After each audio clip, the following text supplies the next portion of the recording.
Hello guys, ഇന്നെൻ്റെ ദിവൂട്ടിൻ്റെ പിറന്നാളാണ്. അപ്പോൾ പെട്ടെന്ന് തട്ടിക്കൂടി ഒരു സെലിബ്രേഷൻ ആട്ടോ രാത്രിക്ക്. അതുകൂടാതെ ഇവ മോക്ക് കൈകൊട്ടിക്കളി കളിക്കേണ്ട വേറൊരു അവസരം കൂടി കിട്ടിയിട്ടുണ്ട് കേട്ടോ. മാതമംഗലത്താണ് കിട്ടിയത്. അങ്ങനെ വേഗം തട്ടിക്കൂട്ടി ഒരു കേക്ക് കട്ടിംഗ് ഒക്കെ കഴിഞ്ഞു. അപ്പോൾ മാതമംഗലത്ത് സീമേച്ചിൻ്റെ കെയർ ഓഫിലാണ് കേട്ടോ കിട്ടിയത്. അങ്ങനെ എല്ലാവരും ട്രാവലറിൽ അങ്ങോട്ടേക്ക് പോയി കേട്ടോ. ഇതെല്ലാം സെറ്റപ്പ് ടീമാണ് കേട്ടോ. കാണുമ്പോൾ എല്ലാവരും ചിലർക്കാറല്ല. ഞാനിവരെ കൈകൊട്ടിക്കളി ഫസ്റ്റ് ടൈം ആയിട്ടോ കാണുന്നത്. കൂട്ടത്തിൽ നിന്ന് കാണേണ്ട അവസരം എനിക്ക് ഉണ്ടായിട്ടില്ല.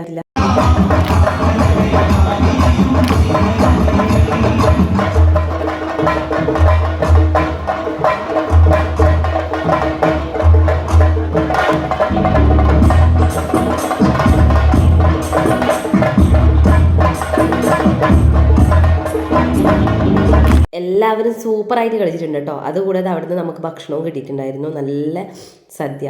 അതൊക്കെ കഴിച്ച് നേരെ നമ്മൾ സീമേച്ചിയുടെ വീട്ടിലേക്കാണ് കേട്ടോ റെസ്റ്റ് എടുക്കാൻ പോയതെന്ന് കേട്ടോ. ഞാൻ പറഞ്ഞു ഇവരെല്ലാം സെറ്റപ്പ് ടീമാണ്. അപ്പോൾ ഇന്നത്തെ വീഡിയോ ഇത്രയേ ഉള്ളൂ. എൻ്റെ ചാനൽ ആദ്യമായി കാണുന്നവർ സബ്സ്ക്രൈബ് ചെയ്യണേ.